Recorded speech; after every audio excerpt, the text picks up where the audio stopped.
ఇక వివరాల్లోకి వెళ్తే జిల్లాలోని వివిధ గుర్తింపు పొందిన రాజకీయ పార్టీల ప్రతినిధులతో శుక్రవారం కలెక్టరేట్లో జిల్లా కలెక్టర్ కృతికా శుక్లా సమావేశం నిర్వహించారు. ఈ సందర్భంగా ఎస్ఎస్ఆర్ 2024 రూపకల్పనలో భాగంగా జిల్లాలో జరుగుతున్న వివిధ కార్యకలాపాలు, ఫారం 6, 7, 8లకు పరిష్కారాలు, ఎన్నికల సంఘం మార్గదర్శకాలను రాజకీయ పార్టీ ప్రతినిధులకు కలెక్టర్ వివరించారు. ఈ సందర్భంగా జిల్లా కలెక్టర్ కృతికా శుక్లా మాట్లాడుతూ ఈ నెల 22న తుది ఓటర్ల జాబితా ప్రచురించడం జరుగుతుందని అన్నారు. ఈ ఓటర్ల జాబితాను అన్ని పోలింగ్ కేంద్రాల్లో అందుబాటులో ఉంచడం జరుగుతుందని ఆమె వివరించారు.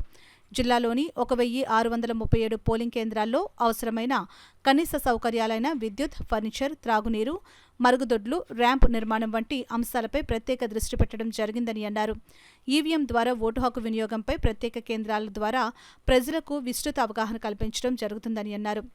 ఈ నెల 25న జాతీయ ఓటర్ల దినోత్సవం పురస్కరించుకుని అన్ని పోలింగ్ కేంద్రాల్లో ప్రత్యేక కార్యక్రమాలు నిర్వహిస్తున్నట్లు కలెక్టర్ రాజకీయ పార్టీ ప్రతినిధులకు వివరించారు. సమావేశంలో in charge DRO, DRDA PD K Sriramani, రాజకీయ పార్టీల ప్రతినిధులు రావూరి వెంకటేశ్వరరావు, పెద్దిరెడ్డి రవికిరణ్, గదులు సాయిబాబా, సబ్బారపు అప్పారావు, మోర్త రాజశేఖర్, నరాల శివ, కలెక్టరేట్ ఎన్నికల విభాగం డీటీ ఎం జగన్నాథం, ఇతర ఎన్నికల సిబ్బంది తదితరులు పాల్గొన్నారు.